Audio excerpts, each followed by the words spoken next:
There we go.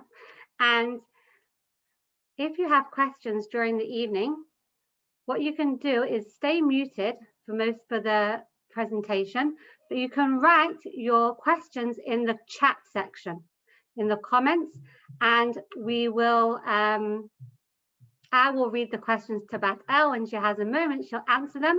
At the end, Batel will open the floor and you can all ask questions. So I'm going to hand over and welcome Batel all the way from LA. Batel, if I could ask you to unmute. Hi, Batel. Welcome to the Yeshurun community. Hello from Miami, Florida, actually. We're so excited to be hosting you. I'm going to leave the floor to you. What an honor. What an honor. Everybody can hear me well? Sorry? I cannot hear you well. You'll be hearing from me throughout the evening if anybody has questions. Okay, very good. Very good. I can start? Go for it. Okay. Okay, guys. So honored and happy to be here. Thanks for the opportunity.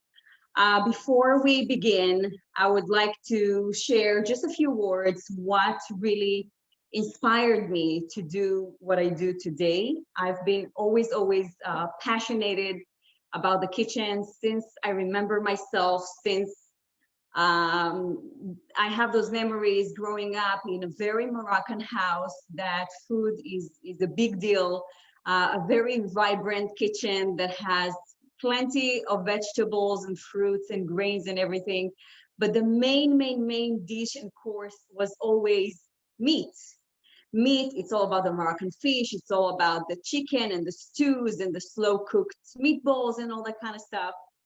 And I never ever thought that I would get to this stage in my life where not only I practice my passion, which is food, but also inspiring people today how to look at fruits and vegetables and grains and legumes in a completely different way, which has inspired me to take it to the next level and even publish a book and show the world that you can take cauliflower, you can take a vegetable, you can take something like chickpeas and transform it to a really beautiful, nourishing meal that is satisfying and delicious, really not less than any meat meal you'll ever eat. And this is what I am excited to show you today.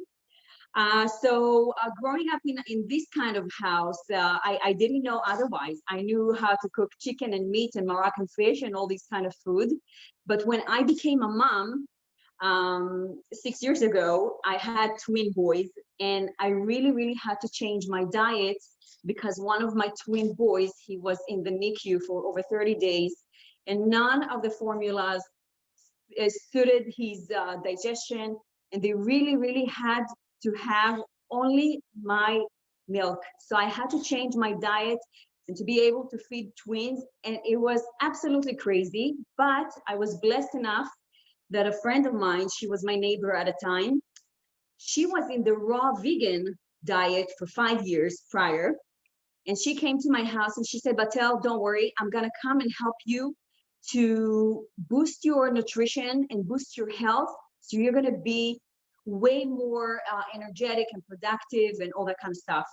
And she started to make those smoothies for me. She started to do like hemp seeds and almond milk and blueberry shake and all these things that they were always underneath my nose. I always saw them, but I never appreciated them enough. I never knew how much value and strength they can give our body. And slowly, after my twins grew a little bit and my baby was released from the NICU and all that, I said, I love the challenge. And I knew back then about Meatless Monday. And I said, you know what? Why shouldn't I take the Meatless Monday challenge, right? Let's do that. And I loved it. And I said, okay, so now that we are good with Meatless Monday, let's do Meatless Tuesday, Meatless Wednesday, and eventually and gradually, slowly, it became a full plant-based house that has 6 days of the week, completely vegan food. And I couldn't be happier. And I just opened, like really with no intention, WhatsApp group, and many women wanted to join and learn how to cook for their kids healthier food and all these kind of things. And it was so terrific. And that is why today I am where I am, because I truly feel like that it's all about not being afraid to experiment and try new things, and even like change your vision a little bit and appreciate the gift of nature, which gives us so much that we sometimes take for granted and we forget that it's so valuable.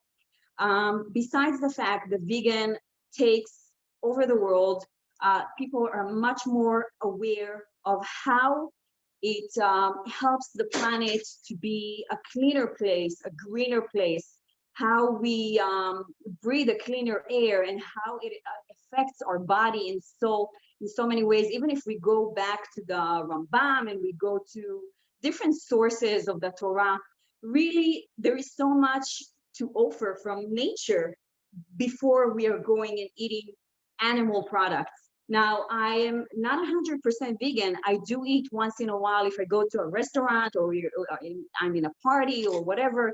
It's not something that is typical. I would eat food that I usually don't eat at home. But really, I'm raising my kids and sharing with my husband food that is really from plants and vegetables. And this is what I'm so passionate about. And this is what I'm going to show you today. Sounds good? Sounds good.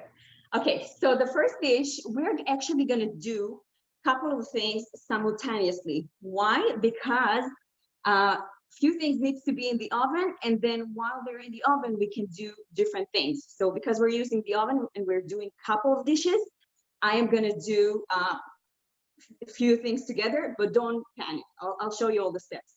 So the first dish I want to do has to do with cauliflower. And just for your notice, cauliflower in Israel is like the biggest hit. It's been a couple of years. It's so versatile. It could really be a showstopper in so many ways. And today we're going to make it like a warm salad. And you know the cauliflower and tahini together just goes hand in hand like nothing else. And we're going to make it a meal. We're going to add chickpeas. We're going to add sweet potatoes. It's going to be amazing. So what I prepared over here is a baking sheet lined with parchment paper. And my oven is preheated on 400 Fahrenheit, which I think it's 200 Celsius, if this is the way that goes by you. I'm not sure. Okay, so I'm just going to take cauliflower that I already washed and cleaned in salt and water and vinegar and all that in order to save us time. What I'm going to do, I'm going to take the cauliflower and cut the florets into like 2 or 3. So just like that, you're going to cut it because we don't want too big of florets. It is more of a salad, so I want it to be a little bit bite-size friendly, if I can say that. So I'm going to chop these, and whoever is cooking with me can do the same. Do we have any people cooking with me? I'm not sure because a lot of people have their camera off, but it is being recorded so that people can cook afterwards when they're ready at their own pace. Now, we've had a few questions already. One of the questions that people are asking is where can they get the recipes that you make? So I know, Batel, you have a website and lots of things on social media. So please, can you tell us all about how we can access all of your recipes as well as the recipes and the ideas that you're going to be sharing tonight? Okay, sure. So really, 4 years ago, when it was actually my husband who realized that I'm probably not going anywhere with having twins, and I'm not going to be working outside of the house, and he knew how much I love cooking. He reserved that domain for me without me knowing, Batel's Kitchen. And he told me, one day when you are going to do something with your passion, just for you to know, you already have a name of the website, Batel's Kitchen. I was shocked. And I didn't know if I'm going to do anything with that. But later on, when my kids grew a little bit, I said, you know what? Let's share the recipes. And slowly, gradually, I started to share most of my recipes on my website, batelskitchen.com. And I'm just putting the cauliflower right there. So you can find a lot of recipes on batelskitchen.com. This is over there. What? Sorry, can you say? Batelskitchen.com. Yes, so this is the website where most of the recipes are. Besides that, you can find me on Facebook and Instagram and on YouTube. And also, I have a cookbook which has a very, very unique way of binding vegan food together, which is the hardest challenge for people who are becoming vegan. How could you not use egg? How would you bind food without eggs? So the challenge that vegans are facing is, okay, I'm gonna use flour. Okay, I'm gonna use breadcrumbs. I'm gonna use different things that eventually defeat the whole purpose of eating healthy. You just loading it with carbs and things in order to stick this patty, and then it's not what we want. So I found a really creative way to bind food with a grain that is superfood. And I saw the magic that it does, and I said I should put it in a cookbook, and that will change people's lives. And it has, and it does change people's lives. So you can find so many of my recipes either on social media, or my book, or Facebook, or my website. Thank you, Batel. And somebody has kindly, Tamar has kindly put in the comments the link to Batel's website. So if you would like to copy and paste that, or open it in a browser to have a good look at it afterwards. And we can also share the links to her Instagram and Facebook pages. The next question, Batel, seeing as you are an expert at substitutes, one of our participants has an allergy to nuts. Now, I know a lot of vegan recipes do use nuts, but what are good substitutes for nuts for somebody who has an allergy? That's a great question, and I'm going to let you know. I just want to show you guys that I'm cutting the sweet potato right now in order to add it to my cauliflower dish. And I always try to use organic sweet potato because the organic sweet potato has a completely different color. It is much, much, much sweeter and creamier. You'll see the difference. If once you're going to try organic sweet potato, you'll see that you'll never go back. So whenever I find organic sweet potato, I go for that. So I'm not going to cut it too big, just like these kind of pieces. All right, you can see? Yes. Okay. So the question is, what can you do if you're allergic to nuts? I know that there are different options because people who are allergic to nuts are not necessarily allergic to seeds. So seeds many times can be a substitute. Instead of peanut butter, they can use sunflower butter or tahini, which is a sesame paste. So I would go to that direction. If you cannot use any of those, you can try like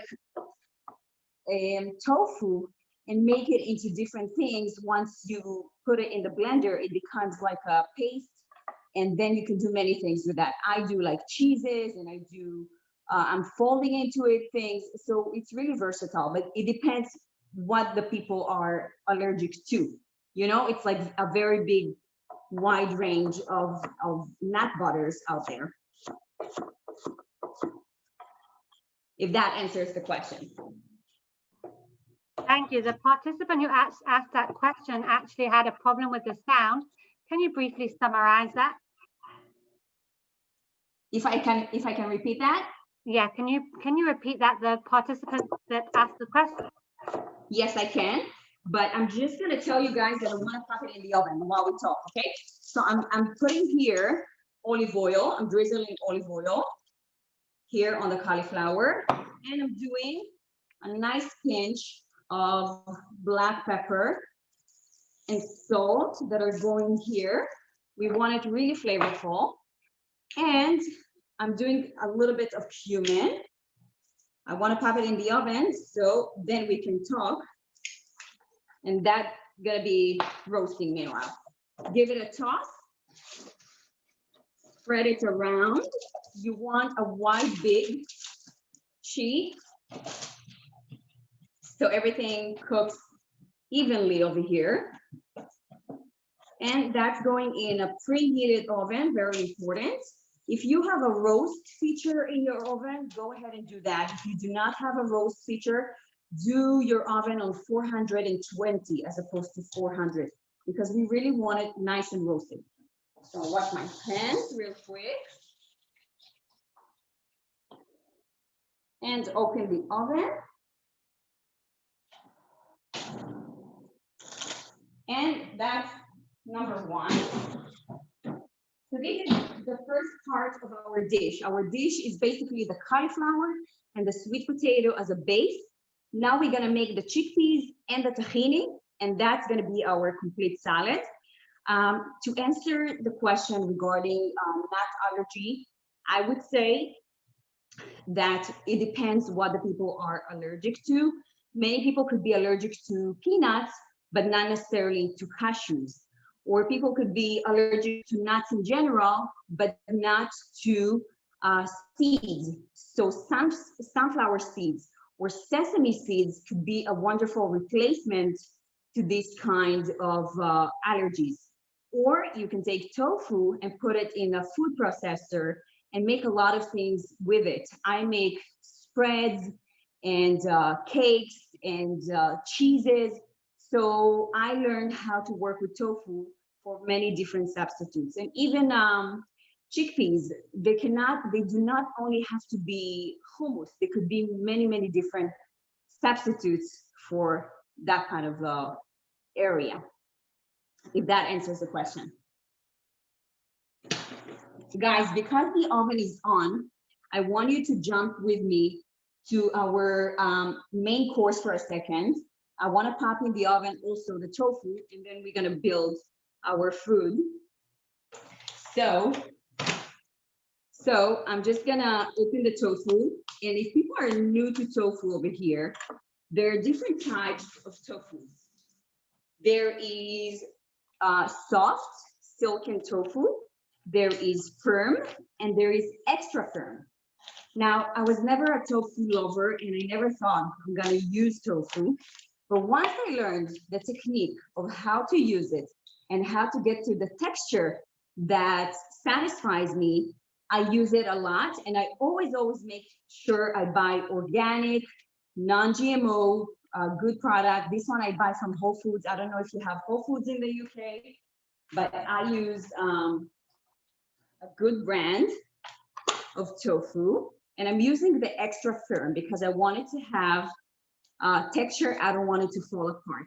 And one of the techniques for tofu to stay well is actually to bake it. The oven makes it like really, really nice. It gives it a good texture, and then we can do many things with it. If you don't want to use the oven, you can do exactly what I'm doing, but just searing it in a pan. That will also give you nice results, but I love using the oven. That's my technique. So I'm taking tofu and I'm using extra firm tofu. In the recipe, I think you have 1 block of tofu, but I'm already cooking, so I'm gonna do 2. I'm gonna get a paper towel.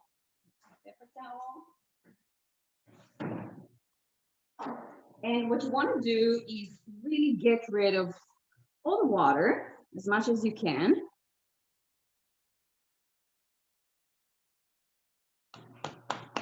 Some people, they even buy the tofu presser and they put the tofu in like a bowl or something, so all the water gonna come out. If you can just extract the water this way, you know, I think you're good to go. You can also put a towel, whatever you want, whatever works for you, but basically don't leave the water, because if you leave the water, you're not allowing the flavors to get into this very humble and versatile piece. I treat it exactly like breast of chicken, really, because that will take any flavor you give it. So I'm going to cut it to in half, and then into kind of like squares, 1/2 inch squares. Batel, whilst you are Batel, whilst you're busy cutting, we have Yes. another question. Whilst you're cutting, I will ask you. And Yes. the question is, what do you season the cauliflower and sweet potatoes with? It was salt, pepper, olive oil, and cumin. Very nice. Cumin.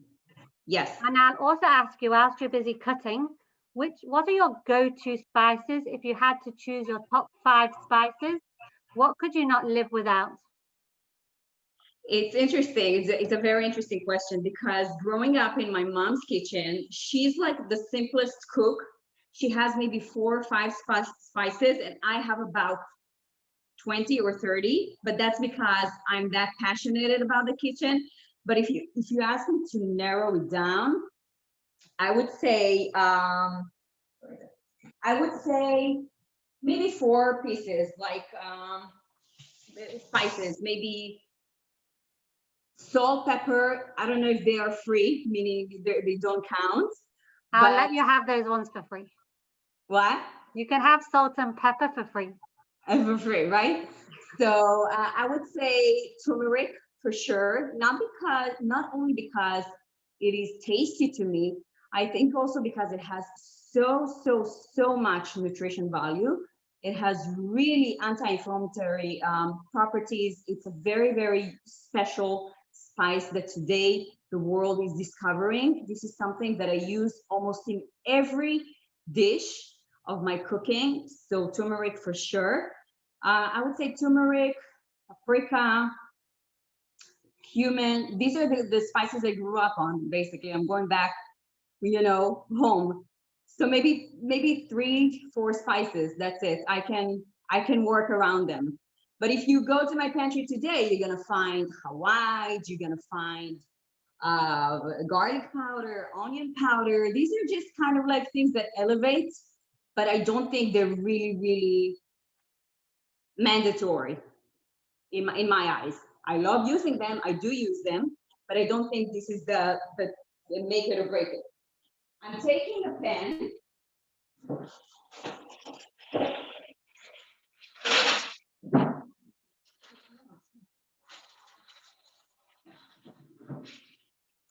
Okay, I'm taking a pen that also has parchment paper in it.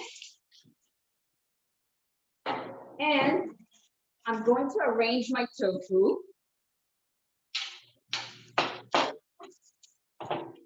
And this is our opportunity already to give it a little bit of flavor before we make the sauce. So you remember, our first dish is the cauliflower sweet potato dish salad, which is already in the oven. And because the oven is on, I'm popping our main dish into the oven as well. All about multitasking. So that shouldn't take long. And again, if you didn't want to use the oven and you just want to pan sear it, no problem. Here we go. Now, in order to give it flavor, what I'm going to do is add a little bit of silan, or, if there's some vegans who do use honey, you can do honey, but I'm going to do silan today. Just a little bit. Batel, please can you tell us more about silan and what silan is? Sure, yes, I'm gonna tell you. I'm gonna also do a soy sauce, and I'm using organic tamari, which is gluten-free, sodium-reduced soy sauce. That's also gonna give us this umami, nice flavor. And now, silan. Silan, funny enough, is also very big in Israel. Why? Because it is made out of dates. I'm also gonna do a little bit of olive oil, just a touch. We are ready to pop it in the oven. Okay, for about 15 to 20 minutes.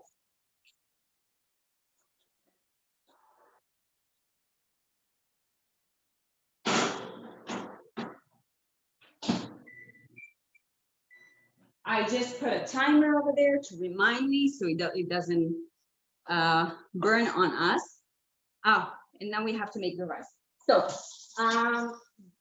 Silan is basically a wonderful, wonderful substitute for honey. It is a natural sweetener from dates. What they do, they take the very Israeli majhul, if you call it this way, dates, and they cook them down, they reduce them to the point that it extracts its best flavor and it becomes a syrup. It's a very long process.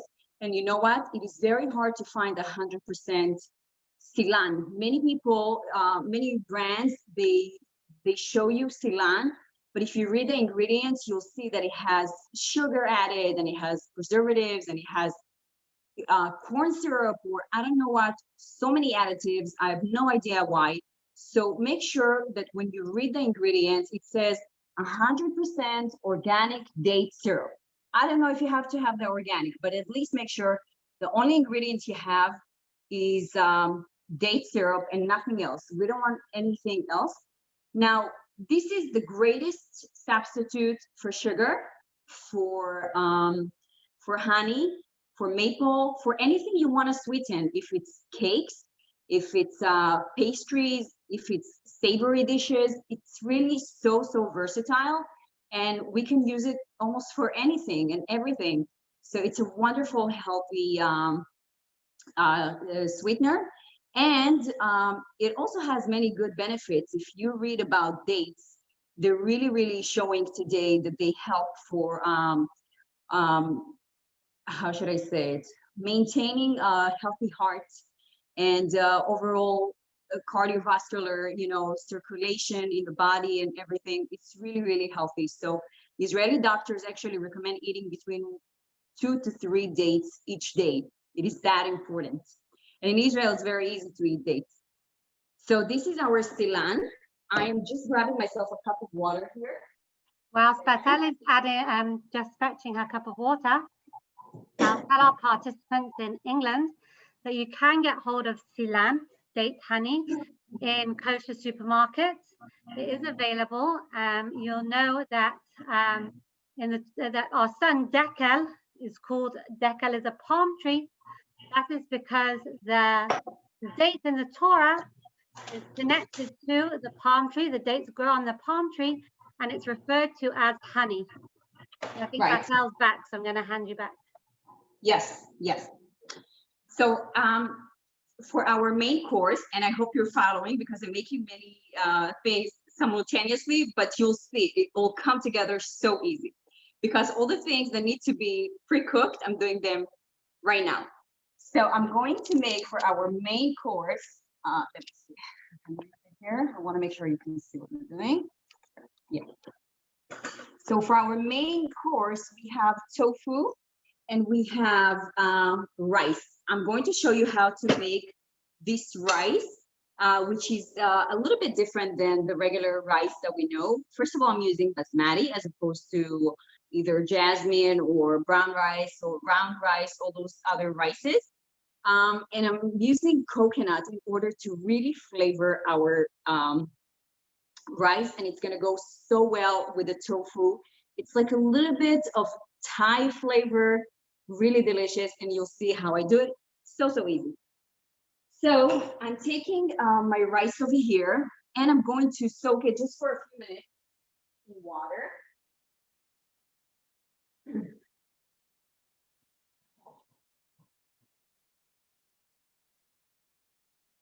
All right, letting it soak just for a few minutes. I'm gonna get to it right back. And now for our cauliflower, we need to roast some chickpeas. So we're going to roast chickpeas. It's coming together. I'll show you. Why am I disappearing? Can you see me? Not really. Yeah, I'm right. My tripod is moving a little bit. There we go. Right now, whilst you are adjusting, Yes. how much Silan what quantities of Silan do you use to sugar? So how much of the quantity is on the top? I don't know how to tell you because it's a matter of really taste. For some people, it could be very sweet. For some people, it could be not sweet enough. If you ask me, I would say it's equivalent to honey. like 1-to-1, but to sugar, I think sugar is sweeter just because Ceylon is more sticky. So I don't know. I would say it's equivalent to honey 1-and-1. To sugar, I wouldn't know. If that makes sense. It's a good Jewish recipe. You just have to feel it. Yes, yes, I agree. Okay, so I'm turning on my fire here.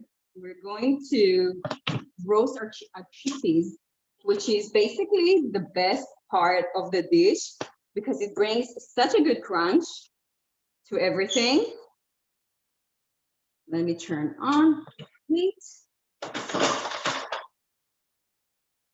Okay. All righty. Fine. So let me show you. I don't know why my tripod is moving because I feel like I'm. One second.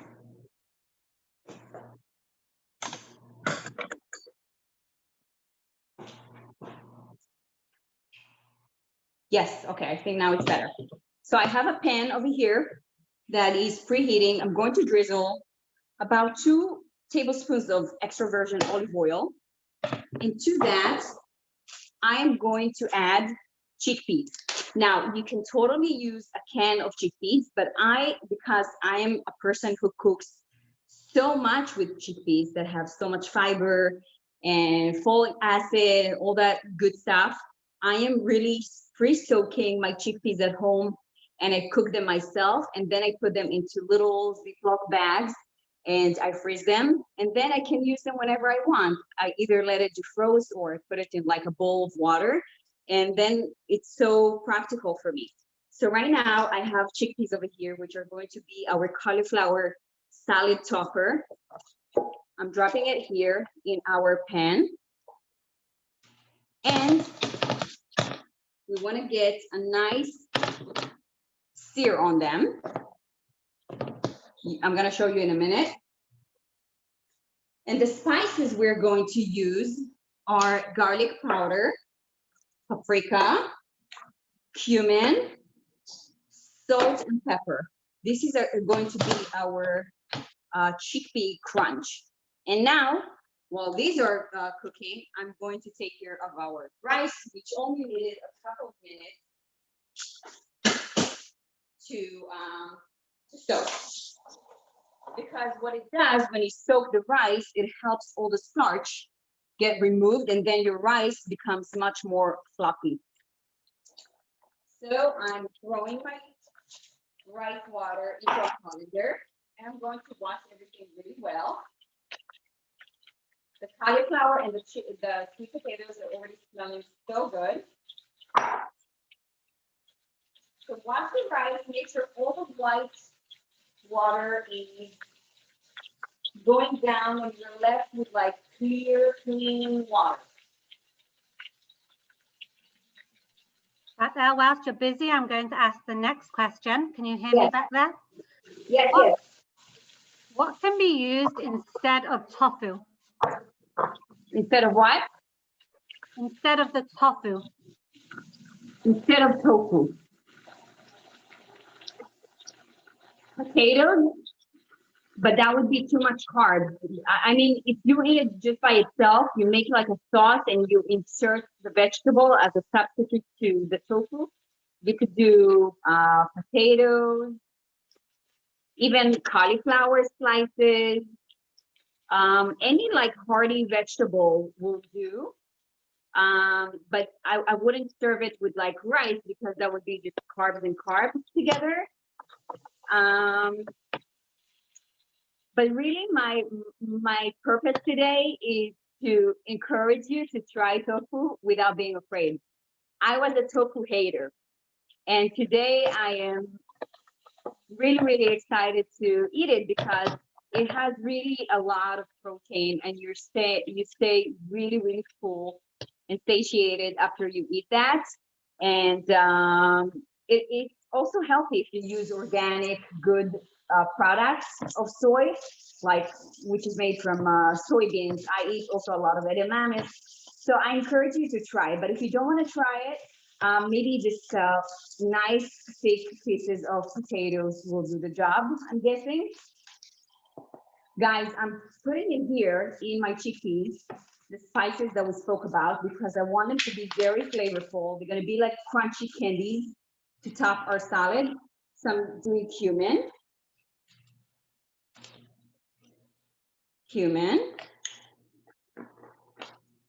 paprika. If you like smoked paprika, you can do that.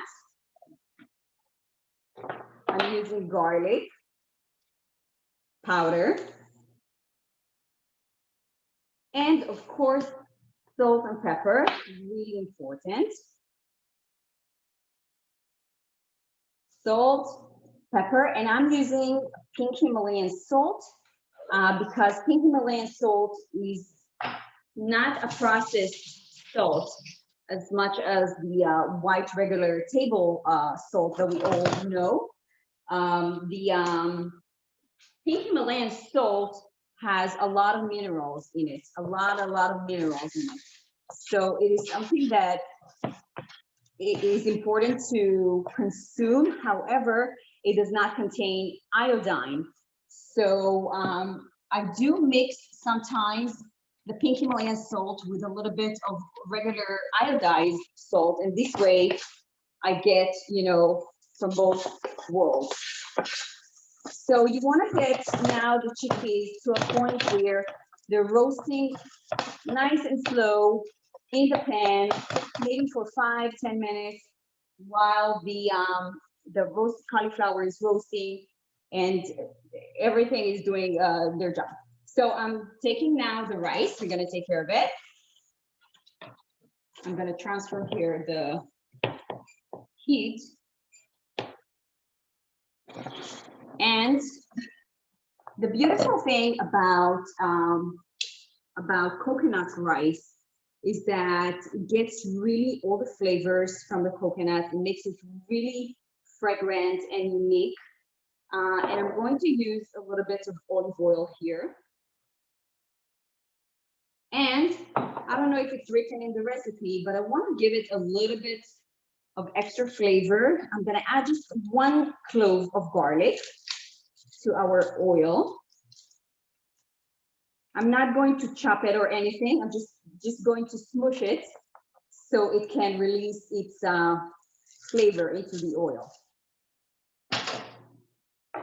And once in a while, mix your chickpeas, move them around, and it's good to use a non-stick pan so they don't stick on us. I'm gonna get a clean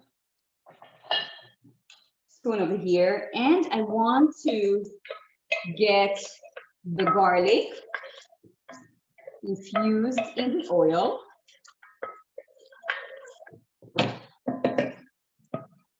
And I'm going to add my soaked rice into here.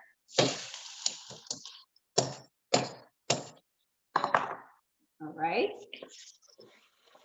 And I'm going to mix everything. Just for about a minute or so. Batel, I have another question for you, and it's actually a question that we debate often in my house. Yes. And the question is, people say that olive oil, it becomes not healthy when it's cooked. Is that true? First of all, I want to mention I'm not a nutritionist. Everything that I say is from my personal knowledge. But as far as I figured out and I discovered, it is true. Some people in the world, they never cook with olive oil because the real benefits of olive oil are when it's raw. But the thing about olive oil, if you do cook with it, if you look at the Italian cuisine or even the Mediterranean cuisine, it's all about the olive oil. And the most important thing that I learned is that you never want to bring it to a high smoke point because it burns really fast. And if it burns, it really defeats the purpose of consuming olive oil, which now became toxified, you know? So if you use olive oil, never like fry with it. Here's my oven. Okay, whew. My tofu is ready. Let me pull it out.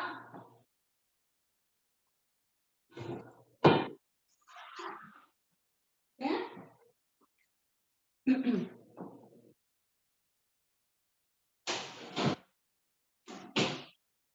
Okay, tofu is ready. And nice. And even our cauliflower is almost ready. I'm putting a timer for maybe 7 more minutes. And we're gonna get our rice going. So you understand my answer? I think that if you use it properly, we're gonna try to use it as raw as possible, meaning more in fresh salads, more in raw things. And then if we cook with it, like I'm doing today, let's try to keep the heat as low as possible, that it would not come to a high smoke point and then ruin the oil and burn it and make it toxic for our health. So that's my answer. I'm going to use coconut milk. When you make this rice, you can use either coconut milk, like the one that we drink for our beverages, or a more condensed one, which is coconut milk that has a little bit more fat. So whichever one you choose. And usually when I cook rice, that is a regular rice, I'm using, for every cup of rice, I'm using 1.5 cups of water. So now I'm gonna do 3/4 cup of one and 3/4 cup of coconut milk.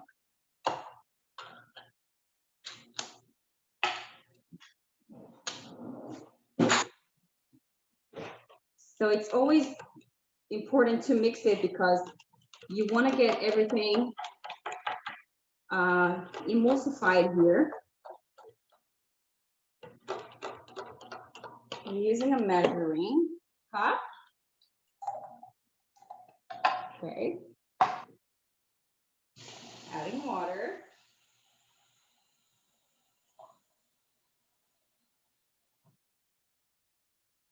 All right, now I'm dumping this into my pot. And I'm going to add a little bit of salt. And don't forget, we have the garlic here, which is going to give a nice flavor as well. Gonna bring this to a boil. Let's not forget about our chickpeas as well. Give them a quick mix. They're already become toasty. Nice. Okay, so here is my rice.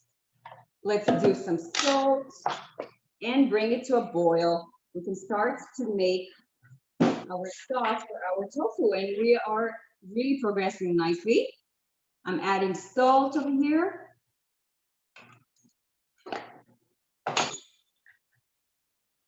Stir and bring this to a boil. Once it boils, I'm gonna lower the heat. Now, following so far? Great.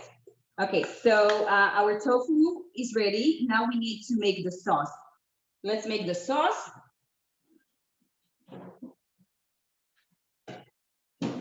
I have a pot over here.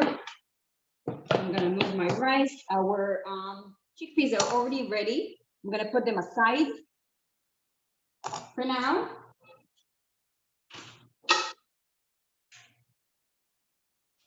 Okay, let's move the rice and show you how I make the sauce.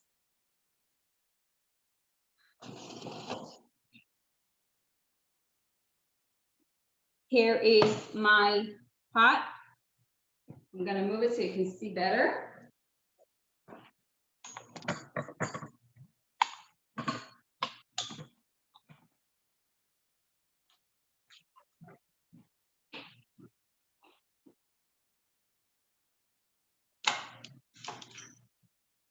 Okay, great. You can see my pot, you can see me. Now I'm going to do peel some onions, because we're going to make a really wonderful dressing, kind of like sauce, in order to cook the the tofu just for 5 minutes. You'll see how fast that comes together. All right, so peeling the onion. Do you have any questions for me? I'll ask you a question. What's your trick to stop yourself crying when you peel onions? I cry a lot. There's so many tips out there, but I'm too lazy to try them. Some people say you need to freeze it, you need to open the water, you need to do this and that. I'm like, okay, there's so many onions. It's just gonna clean my eyes, no big deal. I cry. I think at one point your eyes are already becoming, how should I say it? Protected from the onion. That's it. It's not gonna make you cry anymore. All right, so here is my onion. Let's turn on the heat. Let's do a little bit of oil. And I'm gonna chop the onions. It's gonna be really like a nice, sticky, thick kind of sauce. So delicious.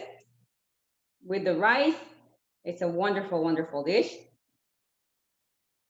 So let's chop the onions.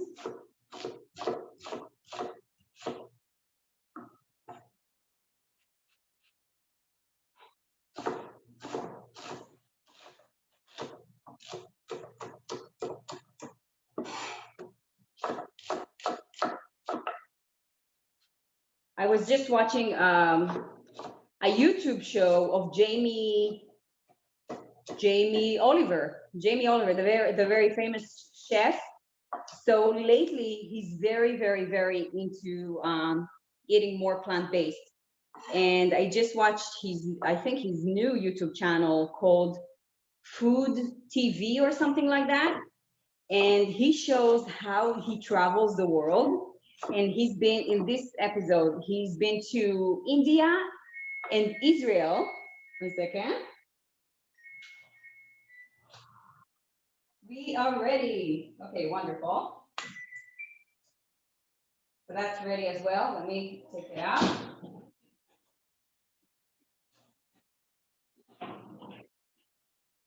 You see how we're building our dishes? Everything comes together. All right, so this is our roasted cauliflower and sweet potatoes. I'm gonna put it aside for now.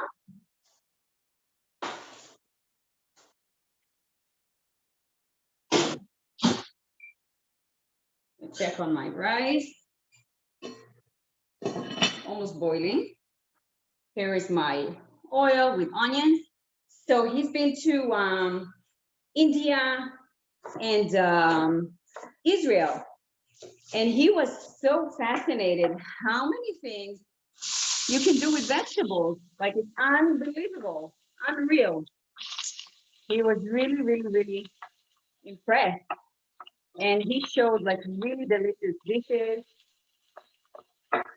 So his purpose was, I really want to show you that you can eat vegetables and be satisfied, and show you how much flavor they can offer. So I loved it. Let's give it a mix. Give me 1 second here.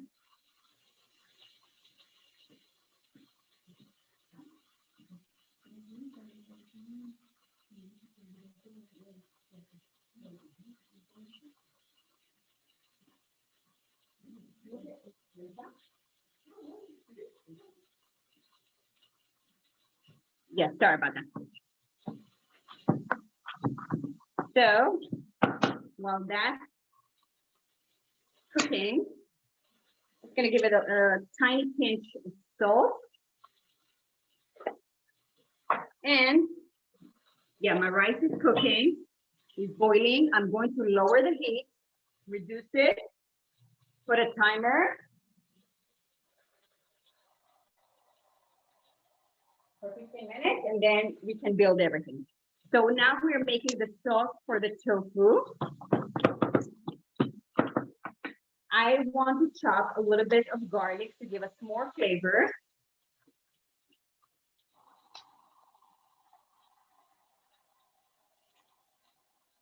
There's nothing like garlic. Garlic is so important and delicious. It adds so much flavor. So, garlic.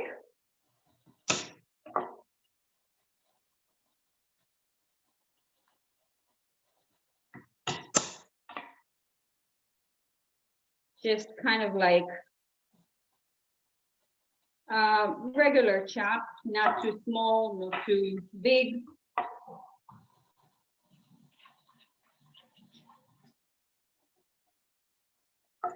Now it's important that when you add the garlic is not gonna burn on you.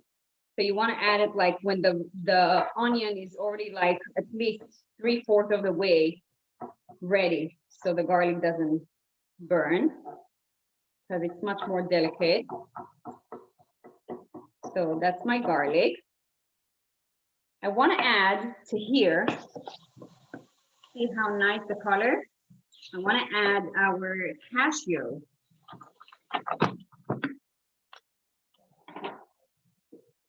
I'm adding cashew over here. It's gonna give us a nice crunch.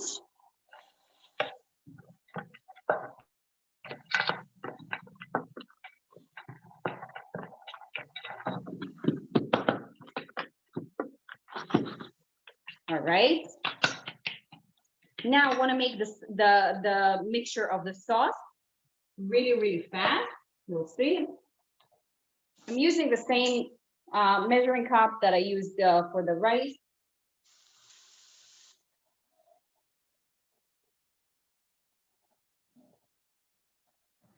The leftover of the coconut is even going to give us a little bit of flavor.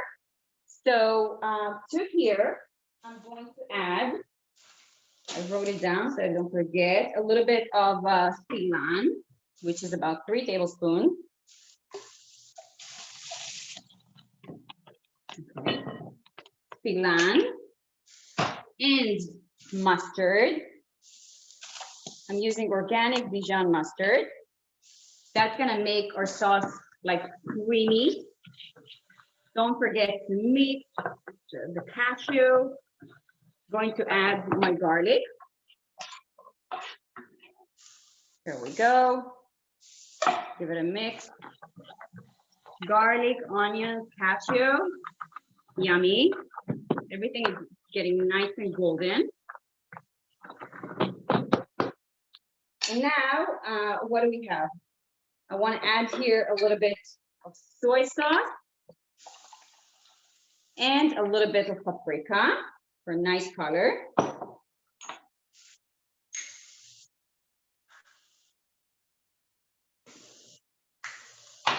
That's it. Let me mix this.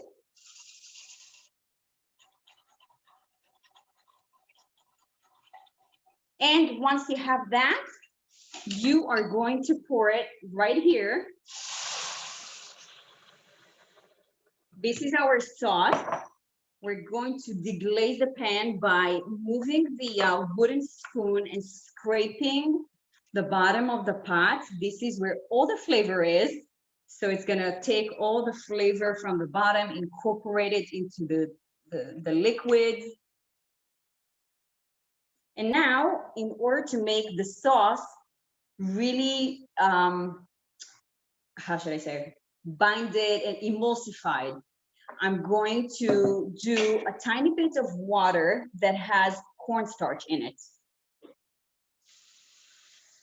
So a little bit of water, never hot water when you do the cornstarch because it can clump up. So I'm using cornstarch. 1 tablespoon. Going to whisk it until it's smooth and there are no clumps in here. Going to add that as well. to here, and that's gonna do its magic and slowly thicken the sauce. Now I'm going to put my tofu into here, and the tofu is going to soak up all these yummy flavors. So let's do the tofu in here.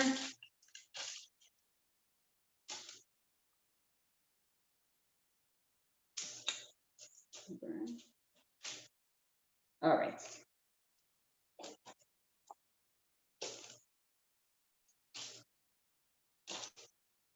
Smells really, really good. Garlic, onion, and the rice. So yum.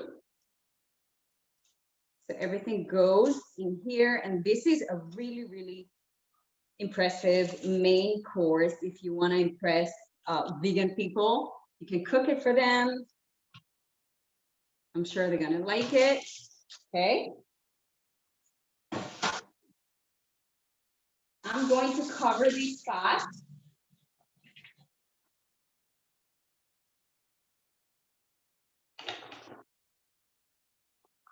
Make sure everything is inside the sauce. You can see what I'm doing. You can see the sauce. Batel, whilst you're showing us, can you just summarize all the ingredients that you added to the sauce? To tell you the ingredients? Just run through the ingredients in the sauce, please. Sure, yes. So I added silan, mustard, soy sauce, and paprika. That's what I added. And now I want to give it a little bit, a pinch of salt and pepper. Not too much because the soy sauce is already salted, but just a little bit. You always want to season every layer. That's it, salt and pepper. It's already cooking nicely. It smells incredible. You don't even have to cover it if you're gonna simmer it on low. I think that's what I'm gonna do. Simmer. Now we have two things left, guys. If you're following all the steps over here, our cauliflower salad is ready. All we have to do is make a tahini to tie it all together. So we're gonna make a tahini. And then I'm going to show you how to make the most amazing date snack, which we're getting into in just a few minutes. So let's do a little bit of normalization here.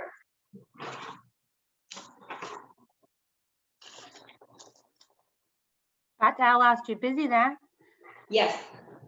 Tahini is a very versatile sauce and a very versatile food. What type of things do you use it in, as well as sauces that you're going to use in tonight? What do you use it for?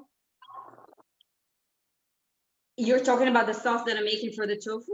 No, the tahini.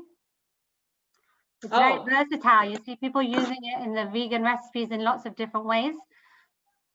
So how do you use it? So tahini, you'll see, one way we're going to use it is going to be our salad dressing, which is the turmeric tahini, the golden tahini. And the other way we're going to use it is going to be by stuffing our dates. So tahini goes in many versatile ways because it could be sweet or savory, very lemony, very pungent, or very, very sweet like halva. So really, I think any way you're going to treat tahini is going to be incredible. And also, sesame seeds are really, really healthy. They're like healthy fats. So people love just adding them and even make a tahini paste at home. But today is just so available and wonderful. And you add them to hummus. You add them even to sauces in order to thicken some things.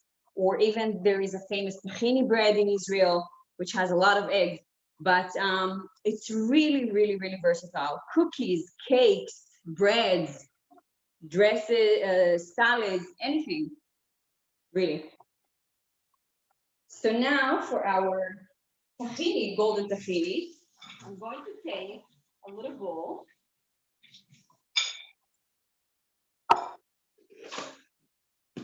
And add I'm using organic tahini. Our sauce is really, really beautiful with the tofu. Our rice is almost ready. Things are coming together nicely.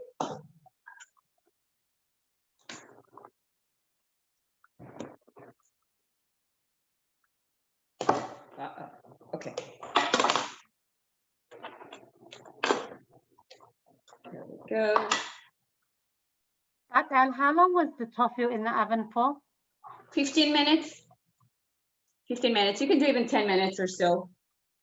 And you baked it this evening. Is there other ways that you prepare tofu? Do you fry it sometimes or boil it? What are all the different ways you can prepare it? I don't boil it so much because I don't want it to absorb water. I want it, first of all, to get to a point where it gets like really, really thick, hard before it absorbs anything, because if it gets too wet, you can never dry it. So what the oven does, it dries it up, and then you can really insert it into anything and it will stay, it will hold its shape. But sometimes if I'm in a rush and I want to do a quick stir fry, I would definitely just, stir it in the pan, no big deal. I do that sometimes. But my go-to technique is the oven. Sorry, go ahead. I'll ask you in a minute. Okay, so I'm adding tahini, and you have to have lemon when you use tahini. And my secret ingredient here is to add the zest of the lemon because it adds so much flavor. So make sure your lemon is really, really washed well. If you can do organic, buy organic. If not, just wash it really well. And never use the very white part. Always turn the lemon as you go, so you're left with the white in your hand, and then all the yellow skin where all the essential oils are going into the dish, to the sauce.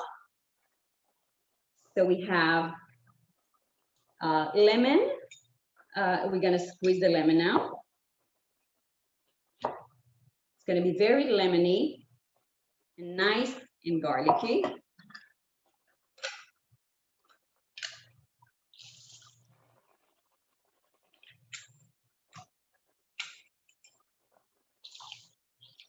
All right, so we want to use a whisk. I'm going to add some water. Better to use cold water because if you use cold water, your tahini will be a little white, more bright. So water, we're gonna see if we need more. And of course, you need garlic. You see how, after all, I'm using pretty basic ingredients besides the tofu, which might be new to some people, but really, it always goes back to the garlic and onion and lemon and olive oil and salt and pepper.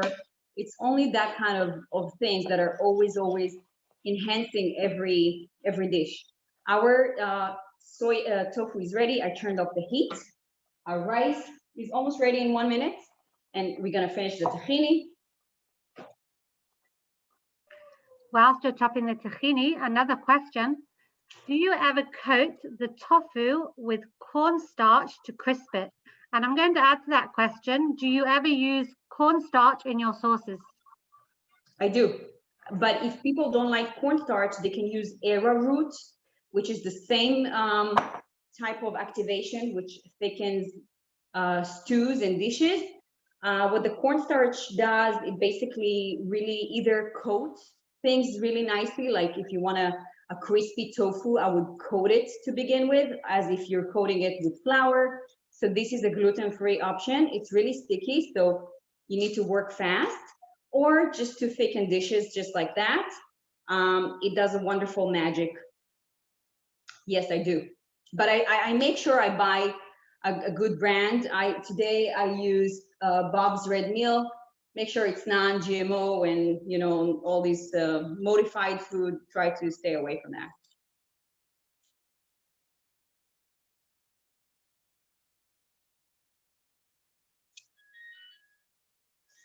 So here is my rice ready, my timer.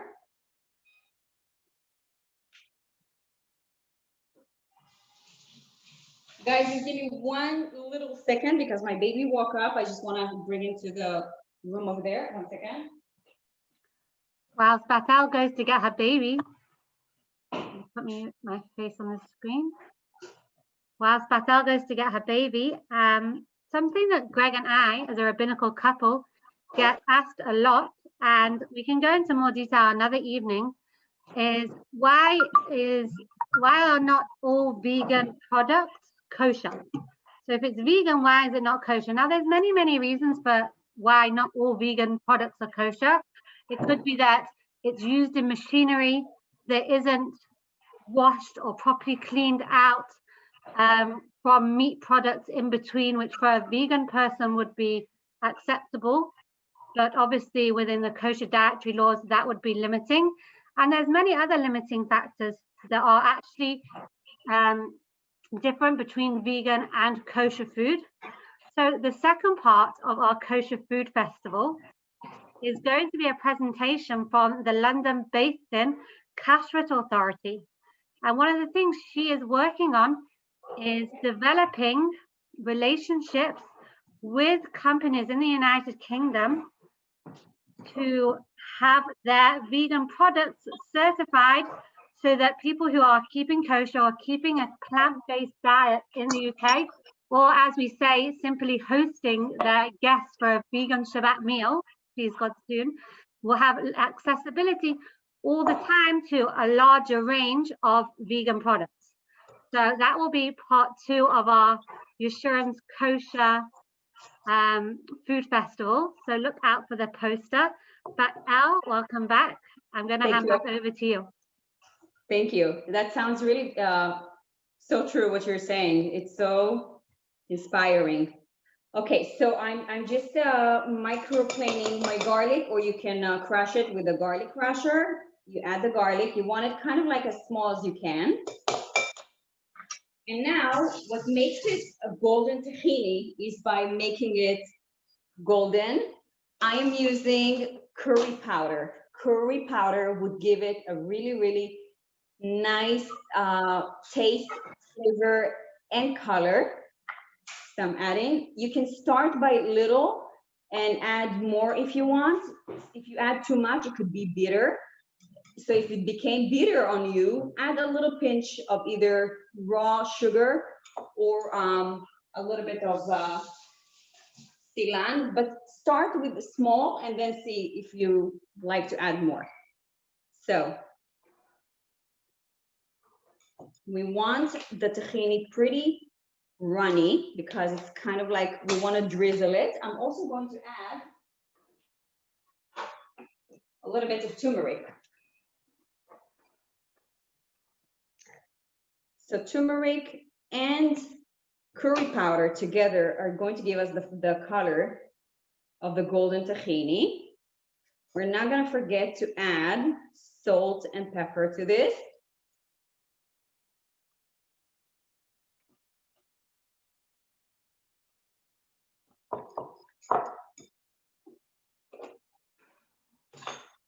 Salt, a little bit of pepper.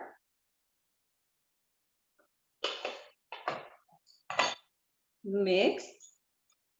We're ready to build our first dish. Okay, a little bit more turmeric because we have the base, which is the cauliflower and sweet potatoes. We have the chickpeas, and we have the golden tahini. If you don't want to do golden tahini, just do a regular tahini. It really what ties everything together. So I highly recommend you do tahini. And if you were to make only this or only this, it would take you maybe the whole thing 25 minutes. Don't forget, we're making 3 or 4 different things here today, so don't be overwhelmed. All right, let's start to build.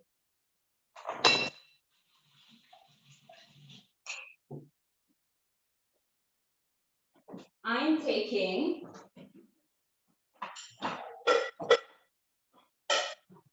a plate over here, like kind of like a bowl.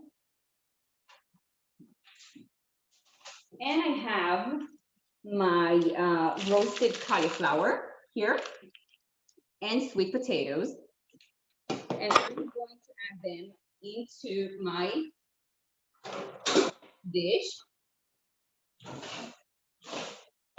If you're gonna start to snack on this before everything is ready, you're not gonna have anything left. It is so delicious. So the beautiful thing about this salad also, or warm cauliflower dish, is that it really goes well room temperature. It doesn't have to be hot or, you know, warm. Just room temperature will do the job. So put it in here.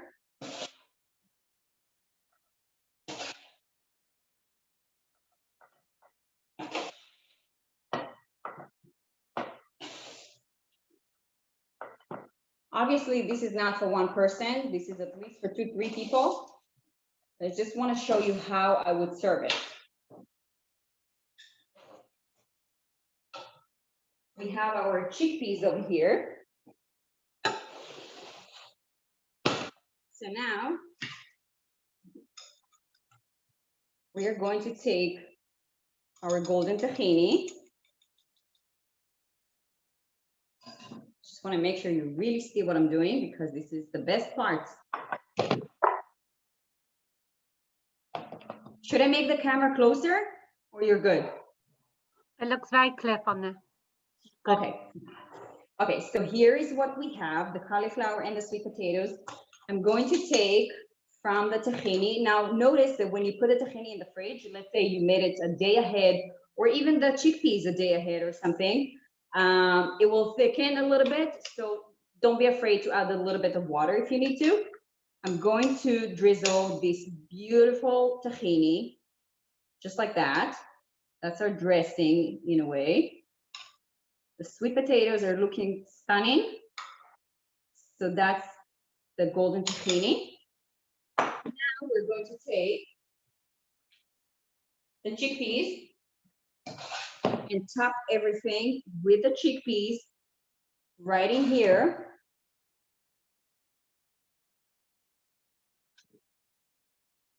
Yummy. And I have already washed and cleaned cilantro, and I'm going to do a little bit of cilantro on top, because cilantro and all these flavors of garlic and lemon and everything, I mean, it's just so incredible. So I'm going to add some cilantro as well.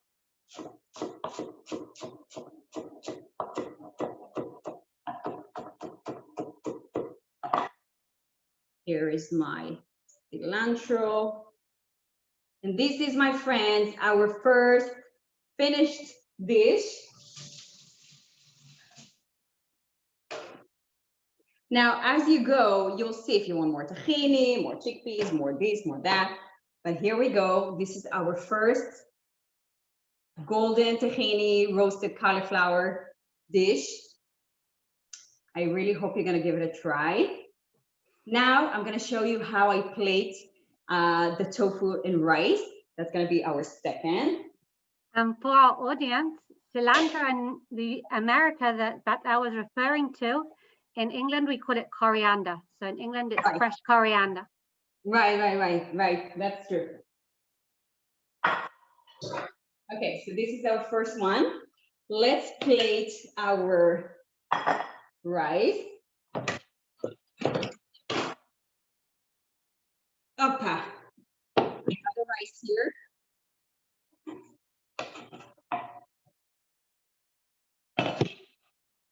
You see, we multitask, but everything came together.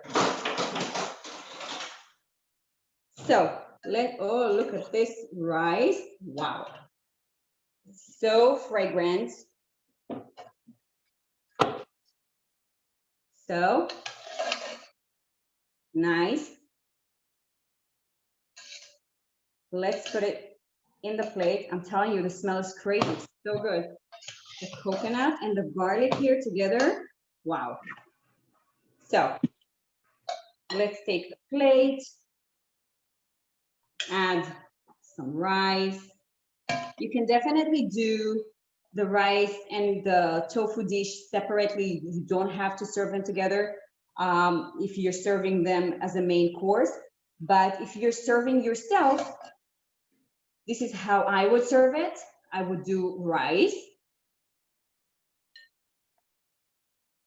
And then I would take from the tofu.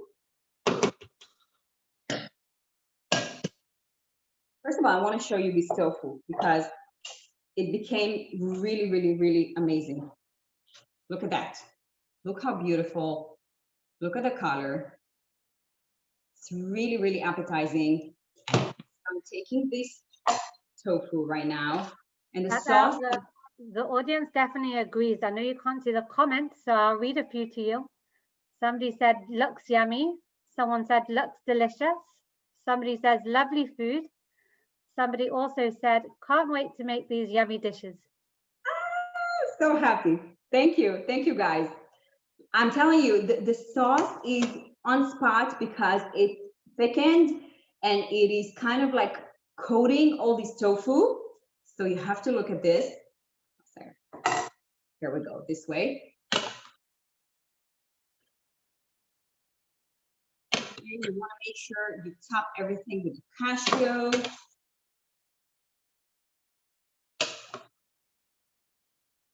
That's it. This is ready. Now I want to top it. I thought I have green onion. I do not, but I want to tell you that coriander would do magic over here as well because the coconut rice and coriander together, how do I call it? Cilantro is magical. So you can do that as well if you don't have green onion. Chop a little bit. And this is our second dish, my friend. There you go. Like magic, Batel. Batel is another question here whilst just showing us the delicious food. We're all very jealous in the UK. Yes. Are there any alternatives to chickpeas? Is that, I'd say, maybe you could say just about the salad, what you could use instead of the chickpeas, but also maybe also in general.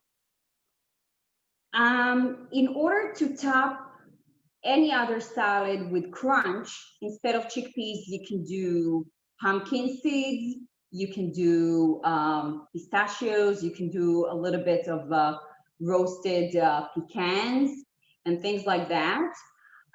If you like beans, go ahead and use beans. You know, it could be maybe lentils.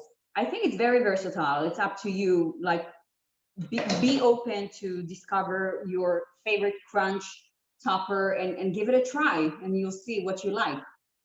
You know, it could be anything.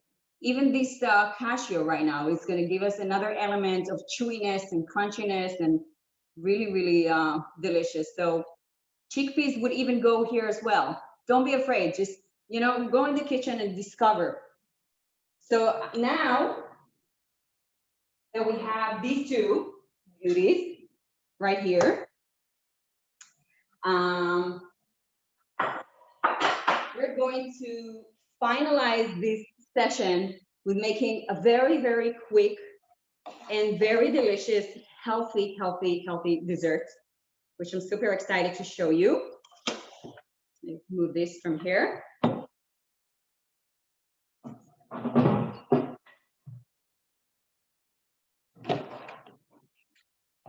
How much time are we in?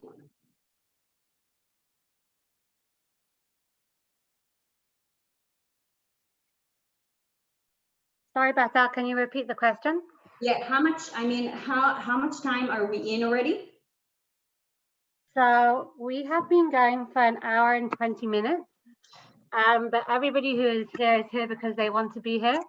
So enjoy and take your time and relax, and everything is being recorded. So if someone feels that they have to go or they have to do something else to get ready for Shabbat, don't worry, we're going to be sending out the recording. So Batel, take your time. Say another 10 minutes, is that okay? Yeah. Perfect. Okay, so for our dessert, I have dates over here, and I'm using mature dates. These dates are basically very, very meaty. so they can hold whatever you stuff in them. That's why I love them. And I put parchment paper inside on the bottom of them, and you'll see why. And when you open them with a knife and you take out the pit, make sure and look that there is no worms or bugs or anything, God forbid, in it. So take a look, because once in a while I do find something, and it's very important to open and see that you don't have anything you shouldn't have in there. And now I'm going to take our stuffing elements. We're going to make something very easy, but very, very delicious.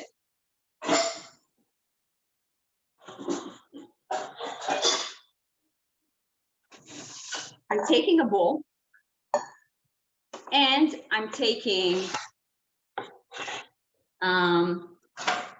peanut butter, natural peanut butter that has nothing added, no sugar, no thickening, no nothing, just natural peanut butter.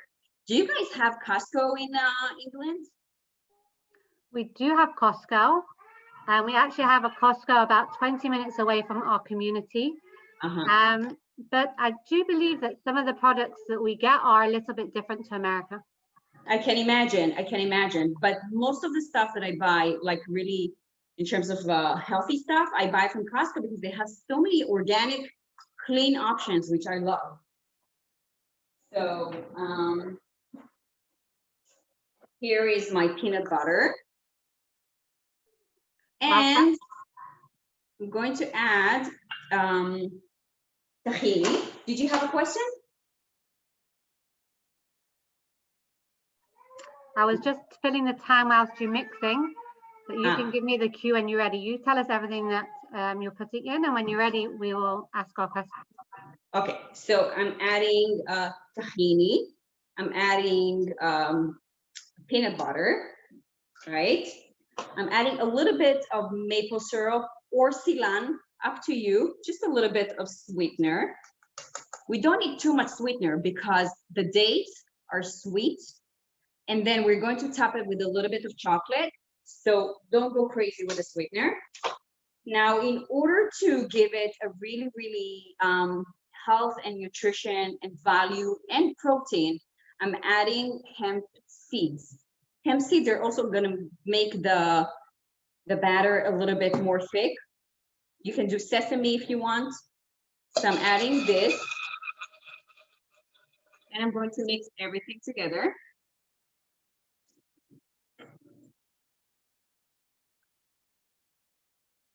The more you mix it, the more thick it's going to get. Wonderful. So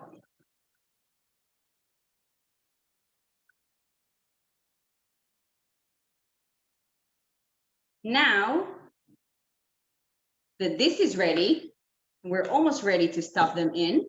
I want to chop a little bit of roasted peanuts, because the peanuts are going to give us the irresistible crunch of this date snack. So delicious. So I'm going to chop them just a little bit.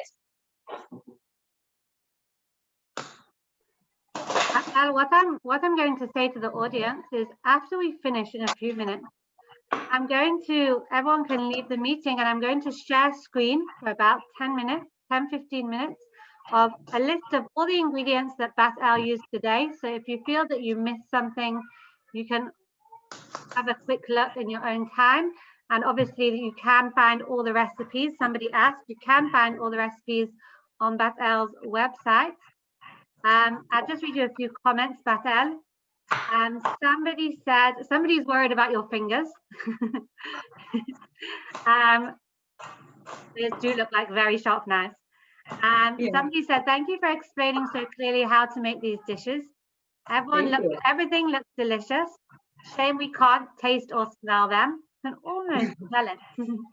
And somebody wrote, which I really think this is the point, I think meat eaters would be happy to have this. I'm so glad, because as a meat lover and someone who used to be a big meat eater, and I'm completely satisfied with this kind of food, I'm happy I was able to, through the screen, show you that these simple things can be really, really delicious, really satisfying. Yes. So I'm giving these peanuts a rough chop because I don't want them too fine. I want to have the crunch.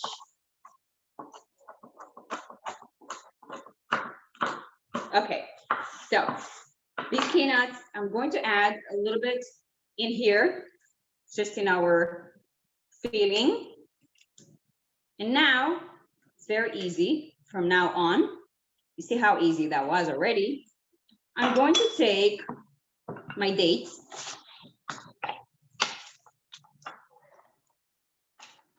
I'm going to take a little spoon and take from the filling, okay? And I'm going to stuff each date generously with this filling, okay? Just like that. And soon you'll see that we're drizzling each one of them with a little bit of chocolate. Okay, so you can imagine the flavors over here. Peanut butter and tahini together, and a little bit of maple syrup inside a date. You cannot go wrong with that. Unless you have peanut allergy, just use tahini all the way, or sunflower paste or almond butter, whatever suits, you know, your diet. So I'm gonna do that. You fill them up. It's so quickly. It's a perfect dessert for Shabbat. If you don't want to bake, if you don't want to make something that is, you know, takes time, you're not into making desserts, this anyone can do because it does not require any cooking or any skills of baking. So you're just stuffing them. Batel, I'm going to tell the audience that we're very, very close to the end now. So if you do have a question, now is your opportunity to write it in the comments. And just before we finish, we will answer the question and we'll be finishing in a few minutes. So take the opportunity. Yes.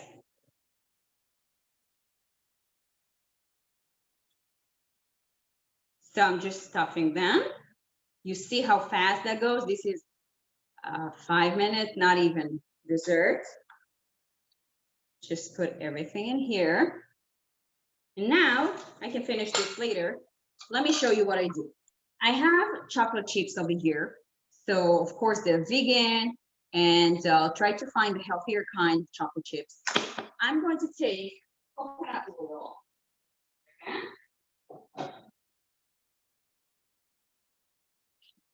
A tiny little bit of coconut oil.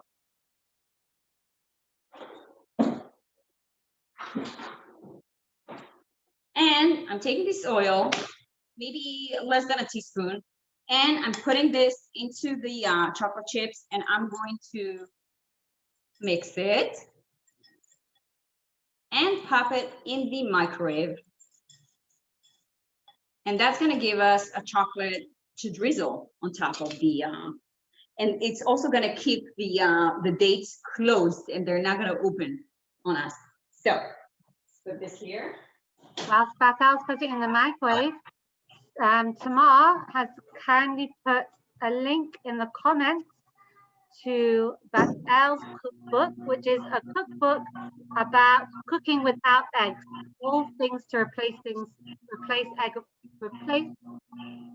what to use instead of eggs in recipes. Yes. So you want to do like 30 seconds increments in your microwave, because if you do it too long, the chocolate can burn. If you don't want to use a microwave, you can do double broiler. Just put a bowl on top of like boiling water and carefully stir the chocolate until it's melted.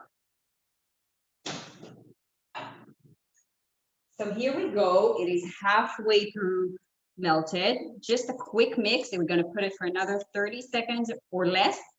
And then our chocolate is going to be ready to drizzle.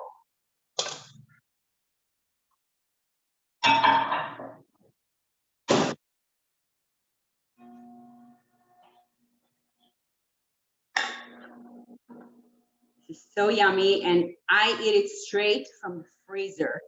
I keep them in the freezer. They stay nice and fresh and very crunchy. So that's that. We're ready to stuff them, and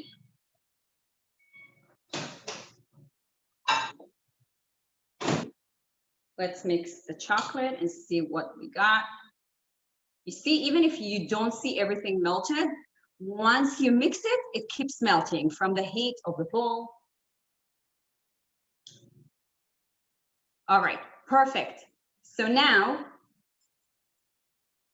what we're going to do is take a little spoon. If you want to let it cool for a few minutes, you can let it cool and then transfer it to a Ziploc bag and then drizzle just like that. I'm not going to do it now because it's a little bit warm, but I'm just going to take the chocolate, and it's very important that we use parchment paper underneath the plate, because if you don't use the parchment paper, the chocolate is really going to stick to the plate, and then you cannot take it out. So the parchment paper really does magic over here. So here we go. Let's drizzle each one with a little bit of chocolate. Like that. Doesn't have to be perfect. Rustic, nice, crunchy. It's gonna get really crunchy.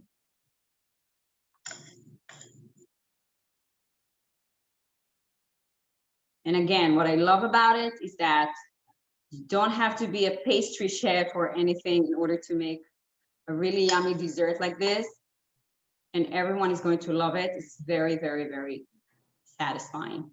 And it's a perfect snack for, let's say, before a workout or after a workout, because it has a lot of protein. It has the hemp seeds, it has the peanut butter, it has healthy fats, it has good sugars. So not too much to be concerned about. And just try to make sure you use, you know, a healthier chocolate. If you want to skip it, skip it. But what I'm going to do now is cover the whole thing with our left peanuts that we have for the ultimate crunch. That's it. We have three more. All righty, that's it. We're done. Oh, actually, I have one more. Here. I cannot explain to you how this rice smells. It's just so good. Okay. Now we're going to take our crunchy peanuts that we chopped over here. We're going to sprinkle it generously on each one, just like that.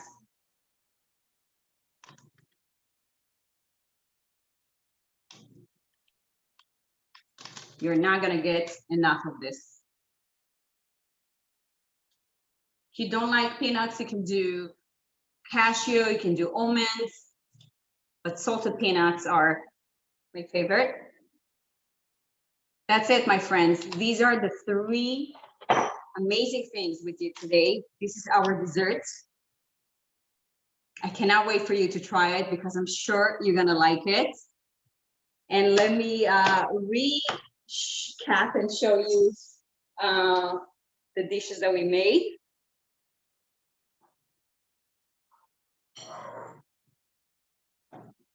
Here we go. In 1 hour, in maybe 20 minutes, very, very nourishing dishes to serve to your family and friends and to yourself, because you deserve it. You should take care of your body. We should take care of our bodies.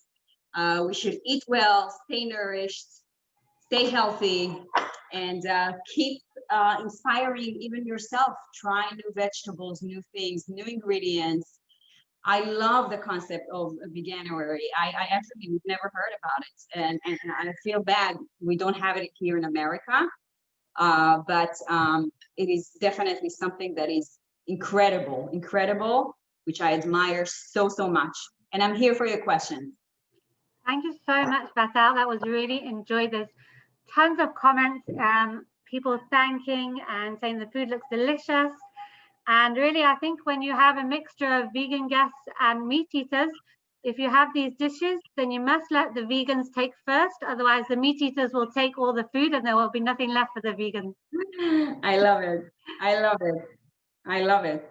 I'm going to quickly share with our audience the poster for the next part of the Kosher Food Festival, in which also one small aspect will be looking at how the London Baked In are looking at adding vegan foods to the kosher list, but also we'll be discussing lots more that night. And then afterwards, I will be leaving on screen for a few minutes for you to write down in your own time. It has been emailed out for the members, a list of all the ingredients and all the quantities that Batel used this evening. So all that's left for me to do is to share this poster and to really thank Batel. Thank you for joining us this evening. You're always welcome. This is your home in the UK. If you ever would like to visit Manchester, we live in a beautiful area. We have beautiful surroundings and a beautiful welcoming community. So thank you very much. And also now lots of vegan chefs. I love it. Thank you so much. So this is our next part of our Kosher Food Festival for you to have a look at. I'm going to mute myself now and leave that on the screen. In about a minute's time, I'll take this down and I'll put up the ingredients list. So thank you for everyone for joining us tonight, and the recording will be sent out soon. Thank you, guys. Thank you for joining. Thank you so much.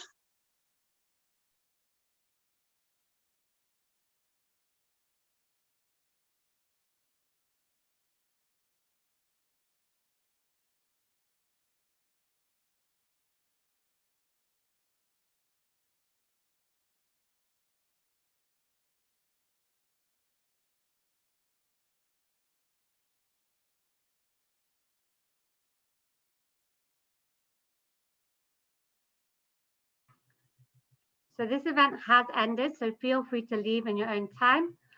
I'll leave this up for a few minutes before closing our Yeshurun Zoom room.